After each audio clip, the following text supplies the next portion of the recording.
Hello and welcome to I Talk to Ghosts, the podcast that loves to play with creepy little things. I'm your haunted host, Jennifer, a spirit medium and a teller of ghost stories. And tonight, dear guest, I have for you ghostly tales of haunted toys. Then, after the spooky, join me for some spirit work. Join me at my séance table where I will open up the space for a spirit to come close for someone listening to the podcast. And since you're attending, this could be for you. That's later on in the podcast. But first, it's spooky playtime. The tales of haunted toys are starting right now.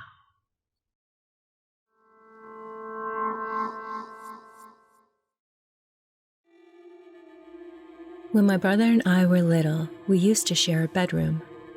It was a cozy space filled with toys and bedtime stories. Eventually, when I got older, the old study down the hall became my new room. One of my favorite childhood toys was a small ragdoll. I never gave her a proper name. She was just Ragdoll. She had button eyes, yarn hair, and a sewn-on smile that always seemed a little crooked. As I got older, I didn't play with her anymore, but I couldn't bring myself to throw her away. So I placed her on the shelf above my brother's bed, positioned so I could still see her when I was in the room. That's when I started noticing strange things. The ragdoll's head would subtly shift. At first, I thought it was my imagination, or maybe the tilt of the shelf. But the more I moved around the room, the more I felt her eyes following me. It wasn't menacing at first. In fact, there was an odd sense of calm about her, like she was watching over me. But after a while, that feeling changed. I started avoiding Ragdoll. Her expression seemed to warp in the corner of my eye. Her smile, maybe just a blur in my vision, seemed more like a smirk. Some of my other toys began to go missing, or worse, they turned up damaged. My favorite soft seahorse turned up on my bed one day with a deep gash across its throat, stuffing spilling out like something had tried to tear it apart. Ragdoll was there too, perched on a shelf, staring down at the ruined toy like a silent witness. I did get my mother to fix my seahorse, but I wanted to get rid of Ragdoll. She had to go. During a massive house clear-out, my father was moving old things up into the attic. I took Ragdoll and I told her, "You've been mean to me, so I'm going to put you into the attic until you can behave." My dad chuckled, thinking it was a game, and placed her in a box under the eaves. Not long after that, I began hearing noises, soft thuds, deliberate footsteps pacing the attic floor above my room, sometimes tapping like teeny drumming on the boards. I tried to ignore it, thinking it was the house settling, but it didn't feel that way. Years passed. One day, my brother and I decided to go into the attic to look for our old board games. I had nearly forgotten about Ragdoll until we found her. She wasn't in the box where we left her. Instead, she was tucked into the darkest, furthest corner of the attic, facing the wall. Neither of us said a word. We just left her there and took the board games downstairs. We stored the games in the den, and that's when we saw her again. Ragdoll was already there, perched neatly on the shelf by the window, facing the room as though she never left. I froze. I hadn't touched her. Neither had my brother. I placed the games on the shelf, and we quickly left, locking the door behind us. After that, She began appearing in different parts of the house. It was always startling to come across her in cupboards, on chairs, even once nestled between the cushions on the sofa. Always in plain sight.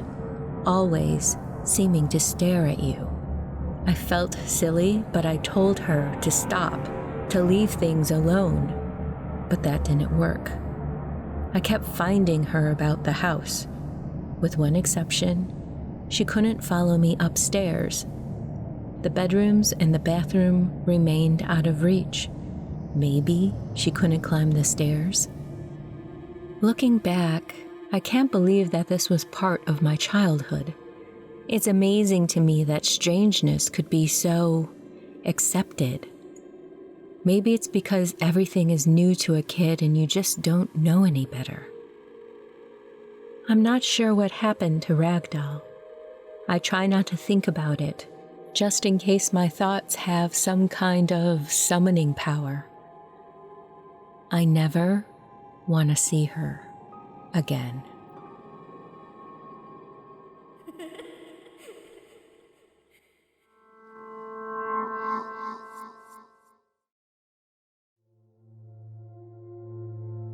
This happened when I was about 5 or 6 years old.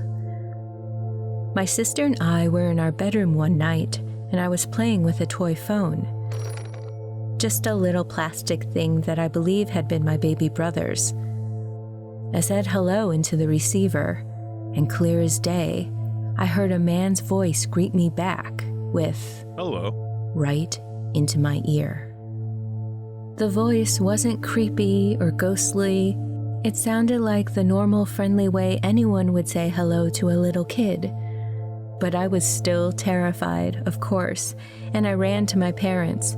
I even asked my dad if he had just said hello, but he hadn't. They tried to reassure me that it was my imagination and that everything was fine.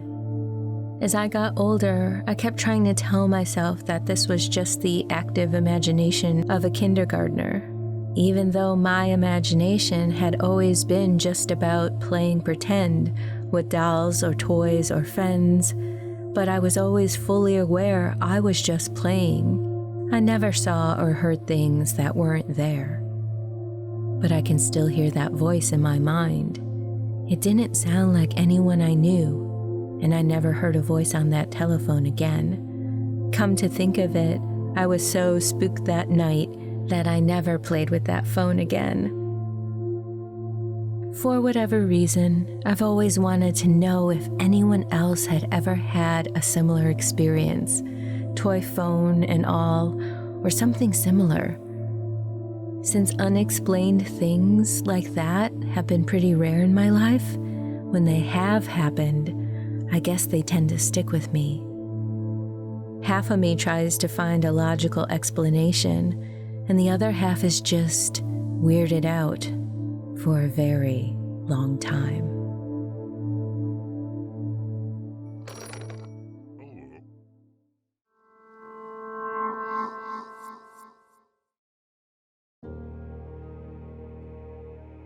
I was 8 years old when my Aunt Wendy gave me a porcelain-faced clown doll. It had a red teardrop beneath one eye that didn't quite look like paint. It looked more like blood. We were staying at my aunt's house at the time, and as we were getting ready for bed, we realized there really wasn't anywhere to put the toy clown. So my mom placed it on the shelf in the front room, where we were sleeping. As we laid there talking in the dark, both of us started to feel like something was watching us. We looked around. No one else was in the room. Everyone else in the house was already asleep. Then my mom glanced at the clown doll. It was facing us. She was certain she had turned it towards the door. Quietly, she got up and turned it to face the wall. A few minutes later, as we continued talking, we heard a sound, soft scratching on the shelf, like something heavy was being turned. We both looked up. the doll was facing us again. Thinking maybe my cousin was playing a prank, we checked her room, but she was fast asleep. I even nudged her leg to be sure. No one could fake being asleep that well. After confirming she wasn't the one behind it, we returned to the front room. My mom laid the doll flat on its face. Later that night, with everyone still asleep, my mom got up to use the bathroom. On her way back, she noticed the doll had somehow rolled over and was now lying on its back, staring at the ceiling. That was enough. She grabbed it and stuffed it into a bag with our clothes, and just like that, the heavy, watched feeling was gone. The next morning, we got a call about our new house. While we were packing, my mom told my dad she wanted to get rid of the clown doll. My dad said no. Aunt Wendy had given it to me, and he thought we were being silly. When we moved into our new place, my mom tried to hide the doll in the hallway closet, but my dad saw her and wasn't having it. He brought it into my room and placed it on my dresser. "This is where I want it to stay," he told me. The moment it was back in my room, the feeling returned, that awful sensation of being watched, and I swear to you, its face looked different, more threatening. That night, I couldn't take it anymore. I called for my mom, and when she came in and looked at the doll, without a word, she picked it up and placed it in the dresser drawer. The next morning, we told my dad the doll was creepy and we couldn't have it around anymore. He didn't believe any of it. He said we were making it up and told us to stop being ridiculous. My mom decided to call my aunt and ask if she ever experienced anything strange with the doll. And to our surprise, she said yes. In fact, they had kept the doll in the shed out back for that very reason. That evening, when we told my dad what my aunt had said, he called her to hear it for himself. But to our frustration, she denied everything. My mom and I felt like fools. The next day, while my mom and I were sitting in the kitchen, my dad walked in holding the clown doll. "I said I wanted it to stay on the dresser," he snapped. I was only 8, but I knew better than to argue. I placed it back on my dresser. My dad went on ranting, saying he didn't see anything wrong with it and we needed to stop making up stories. My room still felt wrong, heavy. That night, I asked my mom to lie down with me. She said she would, and eventually we fell asleep. The next day, my dad came into the kitchen looking pale. He told my mom, "The doll is gone. I got rid of it." She looked at him, surprised. "I thought you didn't believe any of this," she said. He looked shaken. He said that the night before he had gotten up to use the bathroom, and when he walked past my room, the clown doll was sitting up with a twisted smile on its face, and he heard an evil laugh. Freaked out, he grabbed the doll, took it outside, and tried to burn it in our grill. Only the clothes burned. The porcelain face turned black from the smoke, but it wouldn't catch. He pulled it from the grill and tried to smash it with a hammer. Only a small chip came off. Getting more and more creeped out, he finally drove it to the neighborhood dumpster and threw it in. We never saw the doll again. And after that, the feeling of being watched disappeared, and my room finally felt normal. My dad called my aunt, and she finally admitted the truth. They had experienced strange things too. That awful, oppressive feeling, like something was watching them.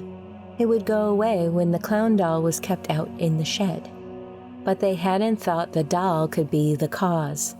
That's what she said anyway, but I think she didn't want to admit she had been so desperate to get rid of it that she had pawned it off on me. This happened years ago, and as an adult, I've come across a store that sells similar looking dolls.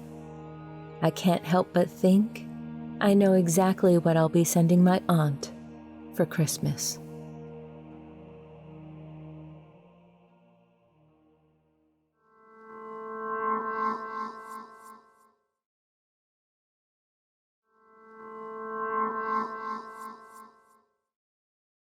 Hello and welcome back to I Talk to Ghosts. I'm here at my séance table with a message from the spirits.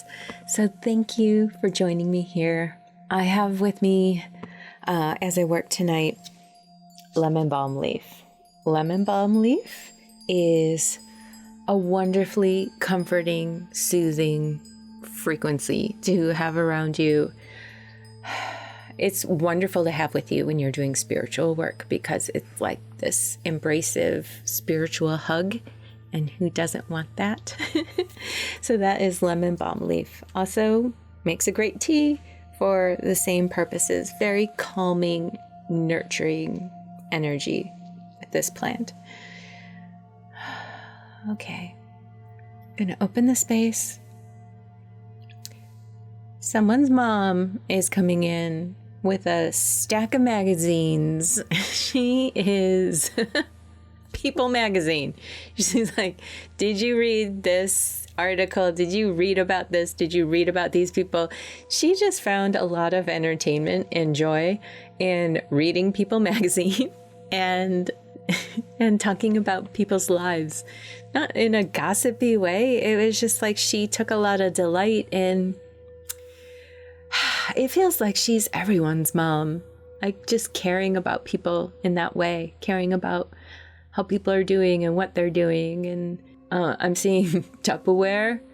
Feel like every time you went to her house, she was sending you home with leftovers. Tupperware, gotta burp that lid. Who says that anymore? Wooden spoons. Cooking with wooden spoons. And I wonder if there was like wood decor on the walls. You know how like in a kitchen or a dining room you can have that giant wooden spoon and that wooden fork, that sort of thing. She just loved being a mom, loved being a wife, and just loved interacting with people. She's showing me your purple backpack when you were little. It looks like a light purple and had some buttons on it. You loved that backpack. Her chocolate chip cookie recipe. Ducks, feeding the ducks. Not feeding them chocolate chips, feeding them bread. Though now she's like, oh, you shouldn't give ducks bread. Everyone. Yeah, okay. I feel like this is kind of her personality, how she would flit about different subjects and little caring stations, that sort of thing. I think she liked the color red. And flowers. She loves you so much. She wants to give you the biggest hug and know that she's okay. This feels like she had a lot of health burdens and it was very worrying, and she wants you to know so much that she's okay. And she loves you and you miss each other, but please know, I say this all the time, but please know you're still connected. Okay, she wants to tease you about muddy shoes. Feels like this is a current problem. You running in the mud or something like that. And just mud on your tennis shoes. And change the oil in your car. She is really motherly, isn't she? Okay, her message for you tonight: get in touch. Connect with your spiritual self. Know yourself through and through. Do not hide things from yourself. And If there's anything that is nagging you or not quite right, face it head on. Pour your love into yourself, and whatever you need, give it to yourself. Fix it. She says you're wonderful and beautiful, and she's proud of you, and you deserve everything. So go get it. Do not criticize yourself and hold yourself back.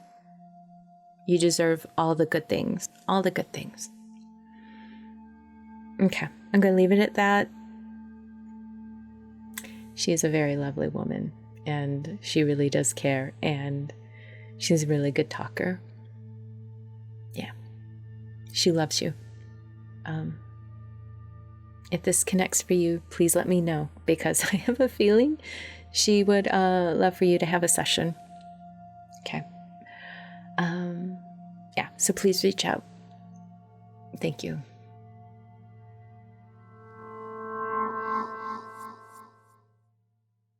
Before we part ways into the shadows this evening, I would like to give a spooky shout out to my Patreon supporters.